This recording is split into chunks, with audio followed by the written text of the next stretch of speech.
Chris will introduce our next speaker.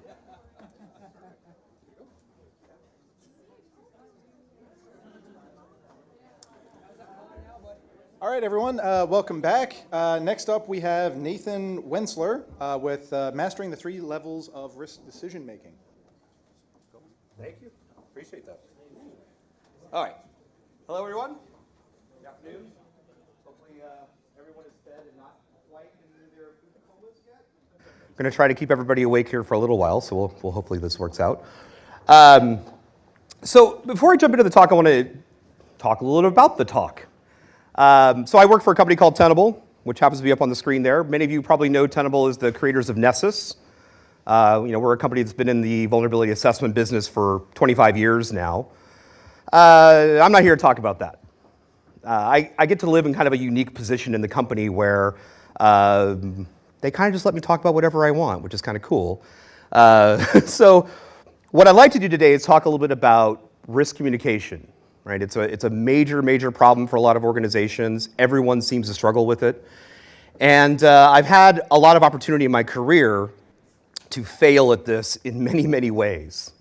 And so I thought what I do today is talk a little bit about tips and tricks on how to communicate about risk up the org, down the org, laterally, everybody who you're trying to deal with in your organization, offer some tips, some strategies. Maybe they help you, hopefully. And I'll show you some examples at the end, which, in full disclosure, yes, come from a Tenable product, but it's only because that's the tool I have access to. So think of it as an example. I'm not going to talk about product. We have people here who will talk to you all day long about that out in the hall. That's not my job here today. So if you have questions, thoughts, please speak up. I'm happy to make this a bit of a conversation. And with that, we'll talk a little bit about, well, me some more. I hate slides like this. I really do. I don't generally talk about myself in these things. But I do it here because, again, I've failed a lot at this. And I've been in security over 25 years. I started in government in the United States, working for state and local agencies, building out security programs, quite frankly, at a time when security didn't exist. We were the IT department. And often we were the people that kind of sat in the corner of the cubicle farm, every now and then raising our hands saying, hey, not sure it's a really good idea that we're letting all the government employees download porn to the taxpayer systems. Can we not do that anymore? We're trying to do the right thing. We're trying to protect these systems. We weren't very popular with all the users for some reason. But that's what we were trying to do, right? And that's kind of how security formed in a lot of agencies. We came out of technology and trying to do the right thing to mitigate risk. We didn't think of it that way, but that's what we did. I did that for about 15 years, got out of the public sector, went into the private sector, started managing teams, became a CISO for a few companies. So I ran security programs overall, whole different world, as you might imagine. Got a little tired of that, went into consulting, primarily in sort of the management level. I did a lot of work with C-suite players, often got brought into big financial institutions who just wanted to understand why their security program wasn't working. Spoiler alert, it's usually the C-suite. Which, by the way, if you ever get into that opportunity to consult like that, man, it is a great job. Coming into a place where you've already been paid, well, your company's been paid. You don't get the money, but your company gets the money. And you sit down in a room of people in the C-suite who think they've been doing it all right, and you go, no, you haven't been doing it right. There's something kind of satisfying about that, I have to tell you. Don't do that to your C-suite. That will limit your career opportunities, but consult for it, it's good. So I've been kind of all over the place, right? I've been in the trenches, I've been in management, I've been an advisor, I've kind of seen it done a lot of different ways. That's why this is up here. Not to tell you that I've done it right or better, but just to tell you that I've worked in just about every industry or alongside it, law enforcement included, manufacturing, shipping, restaurants, finance, healthcare. I've kind of seen a lot of stuff. And so that's where a lot of this comes from, my experience with this. When we talk about risk communication, it's a little bit different for every organization, but I find that there's a lot of similarities. And the similarities usually start with how organizations look at security inside their company. So, for me, I'll give you an idea of kind of what my life looked like as a CISO. Now look, this is just, sorry for the small font, this is just an example. Don't take this to heart. And this is representative of teams, not people. So like right here, I have the CISO here, but this is really the security team. So I didn't have enough font space for everything, sorry. But in a lot of organizations, and one of the ones I used to work for at least, this was common. The CISO answers to the CIO, or the IT department, essentially. Now this gets different in some orgs. Sometimes it's the CEO. I've seen CISOs answer to the CFO, sometimes the general counsel. Depends on the business model, depends on what the organization, how they look at risk, how they think about this stuff. But for me, this is where I lived. Now, for my organization, I'm based on the West Coast of the US. The company I worked for, all headquartered on the East Coast.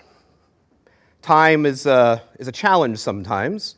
And so like for me, on a given day, my day always started with a phone call from that person. And unfortunately, my CEO was not only a little bit of a panicky person who took newspaper headlines a little too seriously, he also had no respect for those time zones. So I would get the call at 5 o'clock in the morning, panicked about, I just read in the Wall Street Journal that one of our competitors has been hit with ransomware. Are we next? Like, dude, I'm asleep. What are you asking me these questions for? You know I'm not looking at anything. Come on. But hey, that was the start of my day, whether I liked it or not. That's now my day. Like, I'm going to get my team up whenever I get online and say, listen, we had a plan for today, but the CEO wants to know if we're next. And so a lot of effort's going to go into answering the question of, are we vulnerable in those places? Did we patch? How does this particular piece of ransomware work? And so you spin off trying to solve that problem. But of course, 5 minutes after you start that process, I get a call from the CFO, who then says, well, hey, I got your budget request. You want another full-time employee and a bunch of new tools. Why? Didn't we give you money like 6 years ago? Come on. Okay, fine. So now I got to have that conversation. I got to stop the ransomware conversation. Got to talk to the CFO about why we need to justify another person and why we need to justify the expenditure for new tools and why it's not really that much money. And I have to have that conversation. Of course, come out of that, then legal gets me. Hey guys, we're moving into the EU. Do we have to worry about that GDPR privacy something? There's like something they're doing there. Do we care about that? Yes. But now I got to stop and answer that question, right? I got to pull out the regulation and find out, are we really going to have to be beholden to it? And I got to start becoming a legal expert. And you see how this is going, right? I worked for a software company at the time, so like, you know, my sales team would come get me. Hey, can you talk to this customer and tell them about our SOC 2 report? And can you help tell them we're super secure and everything's great? Sure, when I get done with all the other stuff I'm doing, fine. Compliance, we had to do PCI compliance, so of course I have those folks I got to deal with on a regular basis to make sure that the audits are done and the reports are in order and we're not going to get fined. And that's a whole different conversation because they don't care about the rest of it, but they care there. Then of course, as a tech company, I had product management. Loved getting me involved because I'd been in the trenches for a long time, so I was a good internal person to ask about, will this solve a problem for our customers? Like, dude, I got my own problems I'm trying to solve, but okay, we can have that conversation. I got to get development involved. Marketing wants me to do things like this. You know, I'm happy to do that. Development teams, I got to work on those guys, make sure that they're actually coding everything we do in a secure way, because as we all know, developers are awesome at secure coding practices. Why are some of you laughing? That's not funny. No, okay. And then, of course, just day-to-day work, right? When you're doing some of the basic security technical stuff, you've got to work with the IT folks, the admins, and everybody to make sure patches are getting deployed, firewalls are configured correctly, all the stuff we do on a given day. You're talking to administrators all throughout the company, help them understand why they actually need to do the stuff you're asking them to do. And really, it's kind of the whole IT department, whoever's there, DBAs, web application experts, cloud security architects, whoever.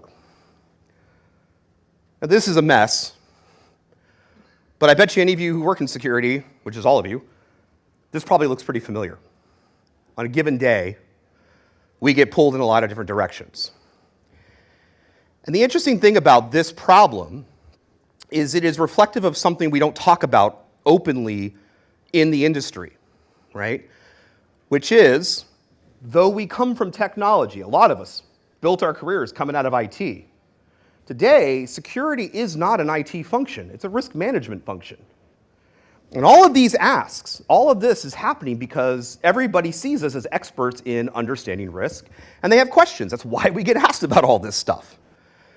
But think about almost any other job in a company. If you work accounts receivable, you process POs and push money from one account to another. It's pretty much you can focus on that job all day. I'm simplifying, but you understand. This is really hard to focus. But this is what we're being asked to do because we're trying to have these risk conversations with all these different business units in our organization. People have different needs and different levels of understanding about what risk is. The lawyer doesn't see risk the same way as the CFO does. Close, but not quite. But we're in the middle. Whether we like it or not, this is where we are. And it presents for us really an opportunity to be the translators between all of these groups when it comes to risk. And that's, for me, what we're going to talk about today a little more, is how do we structure this so it's not so chaotic, and we can help everybody kind of speak the same language, talk about risk in the organization the same way, and ideally help everybody kind of make better decisions about what to do and not be running around like this. Make sense? Okay, I see some nodding heads. Good. All right, so here's my question for all of you. If you're looking at this list, on a given day, one single day, how many of you in your job do at least half of these things in a single day? Hands? Couple? Keep them up. I want to see some hands. How many of you do? Really, some of you don't do half of this in a given day? You guys have great jobs. Like, for those of your hands up, look around. Like, you're not alone, right? There's a lot of your practitioners out here who do all of these things in a given day. It's hard to focus. It's really hard to be able to do any one of these things, let alone 6 or 7 or 8 of them. And that's what we're up against, right? We have to be able to try to get our arms around this, narrow this down a little bit so it's not quite as complicated. So the challenge, of course, this is why my talk was what it is, we have to be all these experts. Now, I'm only wearing one hat today because I'm not a CISO anymore. I don't have to. But this was kind of my life. I suspect this is a lot of your lives. We're expected to be experts in a lot of different areas, not just technology. But we've got to find a way to talk about this in a way where everybody understands this from a level playing field. So one of the things that I've done, or I've put together, very simple, come on, give it here. It's a very, very simple framework. Not reinventing the wheel. This is not like for a doctoral thesis, just trying to make my life easier. But this is something that I used to build when I was a CISO and I was trying to communicate in my organization, is to think about the types of risk decisions that get made in every company can really be broken down into 3 levels. Now, what I want to highlight here is these jobs are not absolute in these roles, and it's fluid. Sometimes somebody who's like a director of security may be called upon to make executive level decisions because they're the person who has the expertise. So it's not so much about the positions. I have them here just as sort of a frame of reference. You kind of understand the people you might run into and make these decisions. But it's really about, there are some risk decisions that are made at the executive level. There are different ones made at a strategic level, kind of a program level, and then there's the stuff that happens tactically every single day from your operations folks. If you can break down the risk conversation to those 3 levels, suddenly I don't have to have 12 different conversations. I can have 3 different conversations. It's not perfect. It's way better than 12.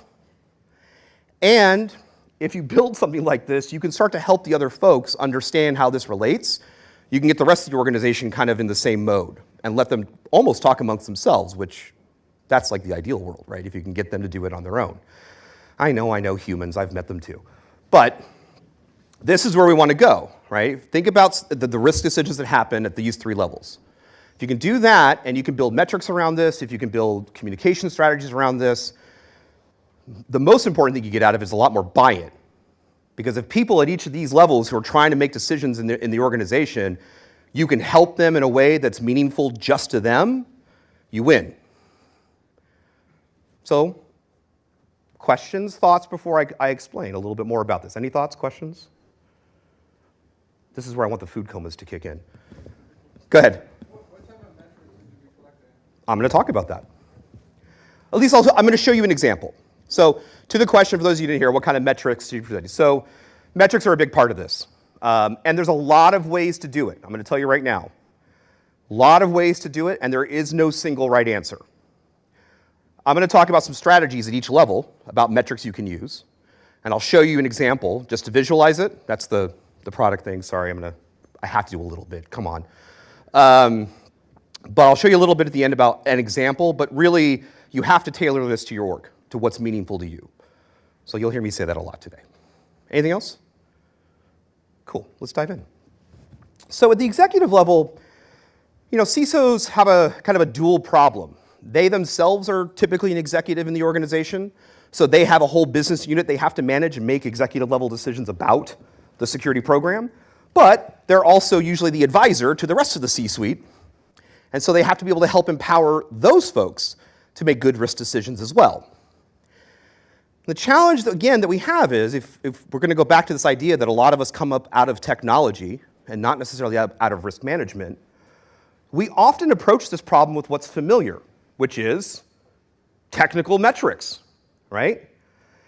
And that can be a big problem because the people you're talking to at this level, number one, don't understand the context of what you're talking about, and number two, don't really have time to hear it.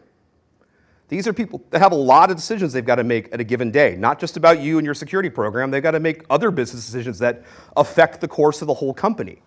And it's one of the reasons why you see a lot of things like stoplight color graphics or for metrics for executives, right? You guys know what I'm talking about? Red, yellow, green? I see some of you laughing about that. Look, we use those colors for the C-suite not because they're idiots. Well, okay, sometimes they're idiots, but it's not why we use those colors. We use them because they're easy, they're simple. And if I have 500 decisions to make today, I don't want to spend half an hour on your one decision. Just help me understand, are we good or are we not? If we're good, keep doing your job, we'll carry on. If you're not, what do you need to make it right? At this level of the organization, I don't need to get into the weeds. I just need to know, is the company in danger? Are we at risk or are we not? Stoplight colors are fine for that, right? So finding ways to make this very simple and intuitive, where I can take one glance at the metric and get it, is really critical when you're talking to these folks. It's not because they're stupid. I can't emphasize that enough. I've had this argument for too many years of my career. Trust your C-suite a little bit here, I promise you. But you've got to help make them easy and quick. And this can backfire if you don't do it. In my first role as a CISO, I got brought into an organization that had a security program, wasn't really doing anything. We had 5 people on the team, 6 after I got hired. We were doing nothing. And my CEO said, go forth and make it happen whatever it takes. Oh, those are good marching orders. So we did. I told the IT department and everybody else, this is going to be a no excuses session. We're doing it.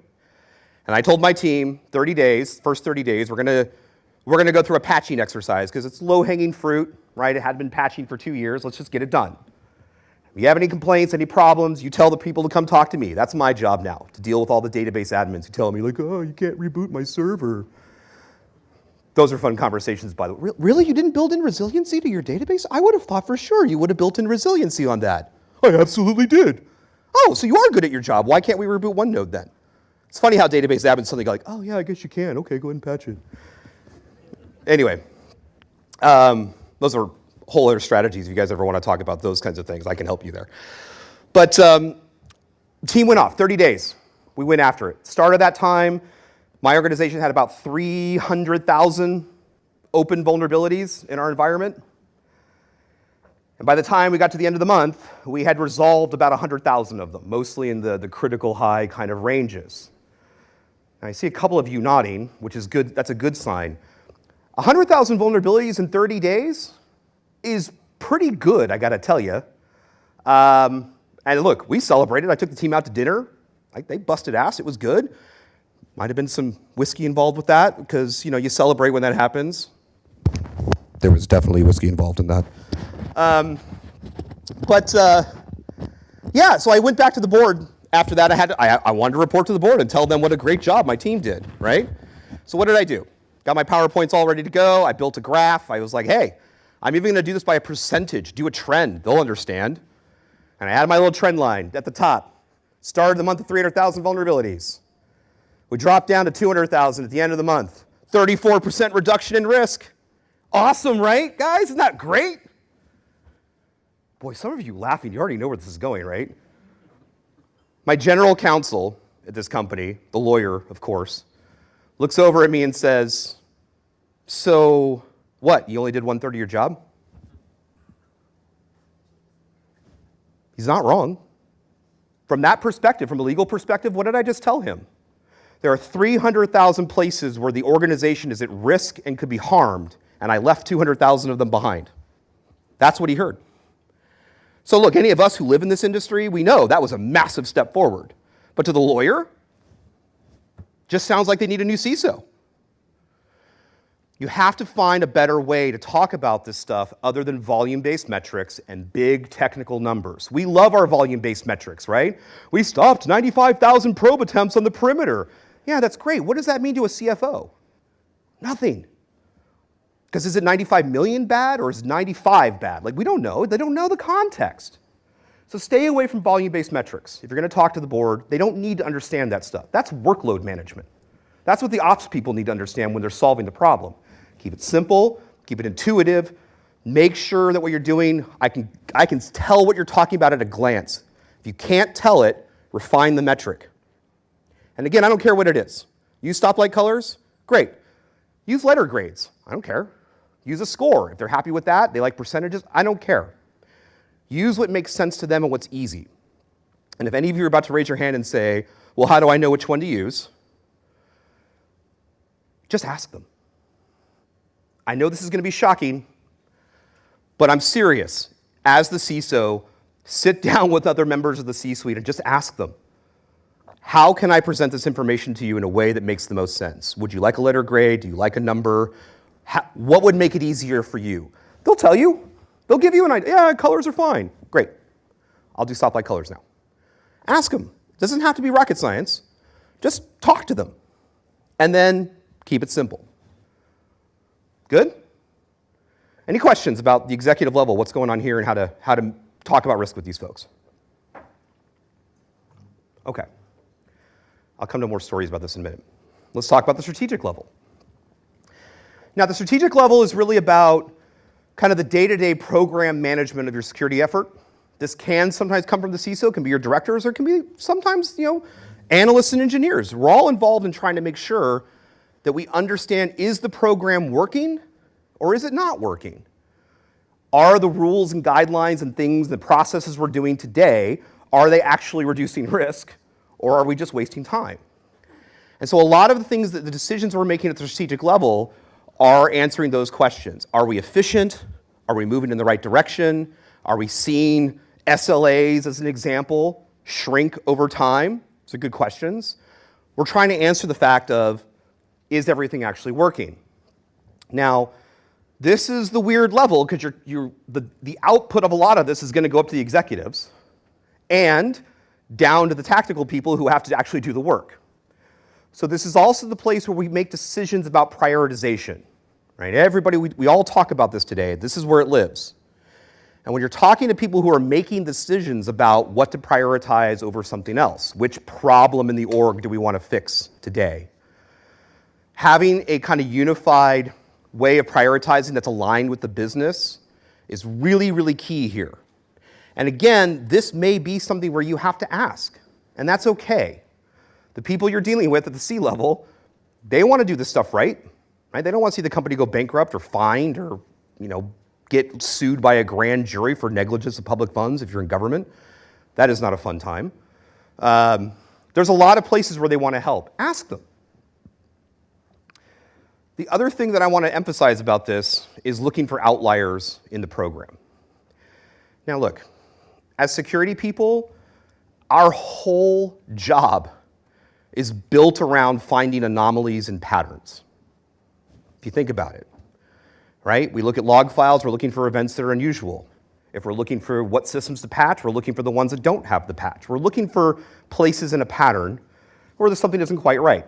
We're really, really, really good at finding outliers. What we're really bad at, though, is finding positive outliers. And at this level, if you're going to make decisions about what's working and what's not, and identifying the processes and procedures that do or don't work, you have to adjust your mindset away from who are my admins who don't patch, but you still need to find that out, but also find the ones that are absolutely killing it, because they may be doing something that will help you everywhere else. One of my consulting stints was for a very large auto manufacturer and their loan division, their financial services company, separate company. They act as a bank. And they've got something like 114 countries that they operate as banks. Every one of those countries has its own security team. They all have to report up to the global team in the US. And they're all required to meet certain SLAs and do their thing. And they found they had a bunch of countries that were not patching for anything. So I got brought in to help them figure out why. And I sat with the CISO and the deputy CISO, a couple of the managers, a few other people. And they actually had built a pretty nice manual program. Did it in Excel. They had this whole process, looked pretty good. A lot of manual work. But they had it all set. Country, country, country, country, red, yellow, green. And they could tell you exactly who wasn't doing it, who wasn't meeting SLA. Now these guys had a 30-day SLA for patching. And we sat down and I said, okay, show me the problem. They said, no problem. Look here, Germany. Germany, 66 days SLA, more than double. Well, that's pretty bad. Well, okay, who else? France here, look at 64 days. They're not patching at all. All right, and they went down the list. The 10 countries, 12 countries, they had about 30, 39, 38 countries that were out of compliance, right? And we went down every one of them. And I finally asked them the question. I said, well, guys, what's going on in Argentina? It's Argentina? What are you talking about? They have an SLA compliance of 9 days. They kill it. We never have to worry about Argentina. Argentina just gets it done. We never even talk to them. Great, but what are they doing different? Blank stares. They'd never asked the question. They didn't even look. So we called them up. We got Argentina on the phone and said, guys, what are you guys doing down there? They said, oh, you got to talk to we got this admin in the corner that, he doesn't talk to people. But we'll bring him onto the phone. You should talk to him. And he gets on the phone and he's like, yeah, I don't know. I was bored. I like PowerShell. So I wrote this PowerShell script that just grabs the Microsoft patches and throws it out to my lab. And if it doesn't break anything in 24 hours, I wrote this other script and I throw it out to some people I know in the company who are friends of mine. And then I give them 24 hours and then let them tell me if it breaks anything. And then I just let it sit for about 7 days. Because I figured they use applications and stuff. And then at the end of 7 days, if I don't hear from anybody, I wrote a third script and I just deployed it to everything. 24 hours, 7 days. There's your 9-day SLA, right? Automation, process, and they did it. And I was like, guys, great. Can we get those scripts, please? Right? Simple question that no one had ever asked. We got those scripts and off we went. If you're curious, by the way, they deployed those out everywhere. Every country was starting to use it. They went in 60 days after implementing that. They went from 38, 39 countries out of compliance to 1. 60 days, they turned their whole SLA program around just because they went after the good outlier. So look, strategically, look for the places where it works because it can change everything about your program and you can communicate those successes in really meaningful ways. All right, I'm running a little short on time. Although I'm going to blame the drawing. Sorry, guys. I'm going to blame you guys for the drawing. Let me talk about the last part, the tactical part. Now look, this one's pretty straightforward. If you've been doing everything else right, if you align with the business, you prioritize, your tactical people should know what to do. You should be able to give them a list of things. Say, here's what I need you to fix, patch, write better code, whatever it is, fix the problem. That should be okay. Where this goes wrong, in my experience, and this might be a hard one for some of you to hear, even though you're dealing with engineers and really hardcore technical people, the problem often when they resist and they don't want to patch and they have all these excuses by why it can't be done never has anything to do with anything technical. I've heard the same 6 excuses from people about why they can't patch something, and I've defeated all of them pretty easily because once you start poking at it, like the database admin guy I was telling you about a moment ago, there's no real technical problem. What I often hear is this alignment part. What I've heard from engineers is, well, look, I have a full-time job. I work for IT. Security comes along, they dump this report on my desk, and they say, go deploy these 200 patches to your 1,000 systems. And even if I do that work, security team goes back up to the board and goes, hey, our security program's awesome. Check us out. We did the work. And the engineer goes, no, you didn't. I did the work. How come I'm not getting credit for the work I did? And so if I'm not going to get credit for it, and I don't get compensated for it, screw you guys. I'm not doing it. I got a full-time job. You get past the technical stuff, I cannot tell you how often I hear that these guys just want to be validated. They want to know that they're part of the team, that the work they're doing matters, and that they're aligned with what the business is trying to accomplish. So have some empathy. If you're going to work with these folks, and you will, you've got to understand they want to feel part of this team. Now, some of you might be those engineers in this room, and if you are, and you feel that way, tell your security team you want some help here, because they may not know. But this is where we can start to work together in a more meaningful way. And if you can show the engineers that what they do matters up the rest of these levels, you can align them with the business. You can get them to a place where they can see that the work they do is represented properly up the chain. Now, what does that look like? Can I take 5 more minutes? Is that all right? Thanks, guys. Let me show you an example of what I'm talking about, this kind of alignment of the work and everything else. This is the example I'm going to show you. Again, I cannot stress this enough. Do this the way that makes sense for your business. All right? This is the tool I have, like I said. But find what works for you, what represents risk appropriately for your organization. Do it that way. But at least try to understand kind of what I've been talking about here. So look, if I'm going to talk to the board at the executive level, I need this to be easy. I need to be able to look at this and go, oh, we're at a C. Sucks. How do we get to a B? Pretty quick. I can make that decision pretty easily. And colors, not because we're idiots, but look, here's my cloud environment, here's my IT environment, here's my credentials, identity stuff, here's my web applications. I don't have to be a technical expert to know, hey, our cloud's doing pretty good. Good job, cloud people. Thank you. But how come our credentials situation sucks? What do we need to do here? And as a CISO, I'm going to have an answer for that question, right? But it's a really easy way, it's kind of a risk heat map for an executive to see this and kind of go, oh, I see what's good and I see what's not. What do we need to do? You notice there's no volume numbers here. No talk about number of vulns, no talk about missing number of assets or anything else. This is just how much risk do these technologies contribute to the environment. And this is really all I want to talk to at the executive level. As a CISO, I have a plan, and that plan comes from sort of the strategic analysis. The strategic analysis is we're going to take this and dive down. Maybe I'm going to break this out a little bit more by team, or by admin, or by technology area, or by business function, or whatever I want to do. And obviously, we're always trying to make decisions about where to start. Most of us use Excel for that, at least I did. I'm sure a lot of you do too. But if I could just look at something here and go, wow, wait a second, how come the United Federation of Planets is sucking it right now? Sorry, I picked the United, read Trekkies out there, sorry, that's for you. All right. But hey, that takes me 2 seconds to figure out that that team isn't patching. I don't have to go try to guess at who's not doing it, I know who's not doing it. So let's go find out why. Because maybe they need help, maybe they're short-staffed, maybe they don't have the tools, maybe, there's been a death in the family and someone's not there, who knows? But I don't have to spend a week figuring it out. I can spend a second figuring it out. And as a CISO, this is powerful. Because if I'm going up the level, I need to be able to tell the executives we have it under control. We have a plan in place. We know the team where the risk is coming from. We have a plan and we're working on it. And as an executive, that's all I want to hear. Tell me you got it, and next month I want to see progress. Easy, right? Same thing can be said for like SLAs. I'm a big fan of looking at SLAs. When you're looking at SLA compliance, do me a favor. Whatever your number is, 30 days as an example, look at what it is hypothetically at 21 days, 14 days, and 7 days. And the reason I say that is because the number of times I see organizations who say, oh yeah, we have 30-day compliance at like 96%. We're killing it, we're awesome, 30 days.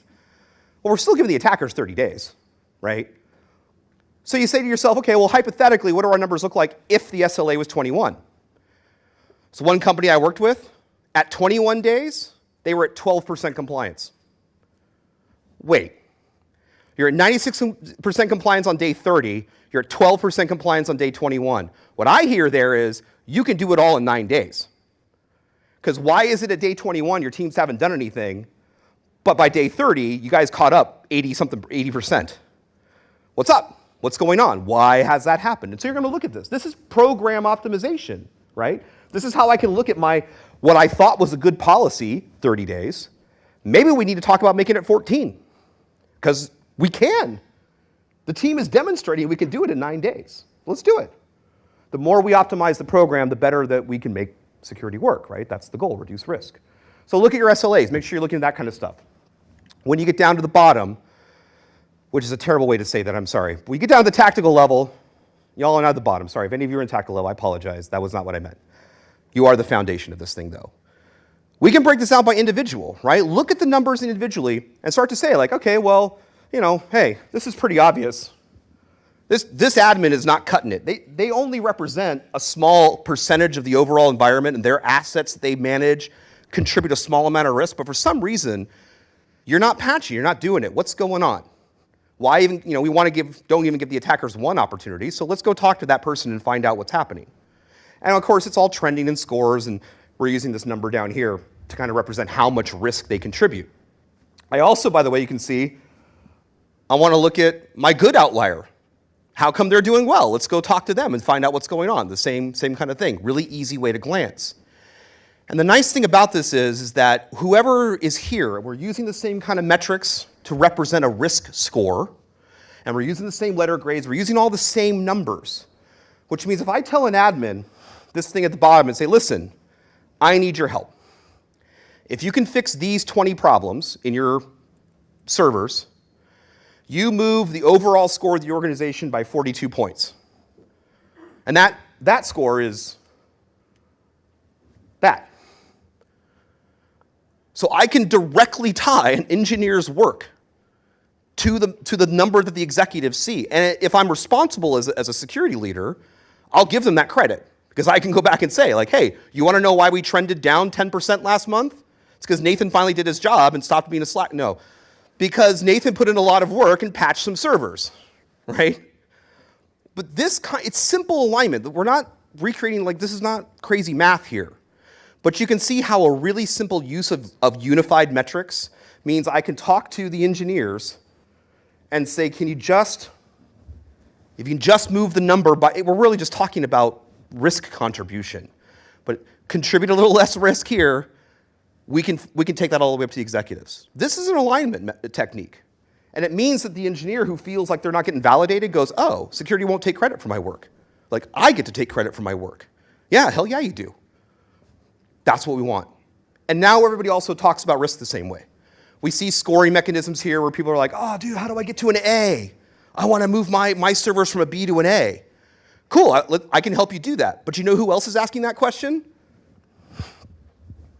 These people. Because the CFO wants to know, how do we move that from a C to an A? What is it going to take for the whole organization to move that direction? You get people aligned, starting to talk about this stuff the same way. And suddenly you don't, as the security person, don't have to translate 12 different conversations. We can talk about risk in a really unified way that everybody kind of understands. Without getting technical, we're not bombarding them with big metrics, big volume numbers, right? No vulns, no probe attempts, no events. Trying to help them make good decisions about how to mitigate risk. That's what we're here to do. We all should be doing that. Okay, I went a little over time, I apologize. Any questions, thoughts, anything? Okay. Wow. All right, guys. Well, thank you for the time today, and appreciate it here. Thank you.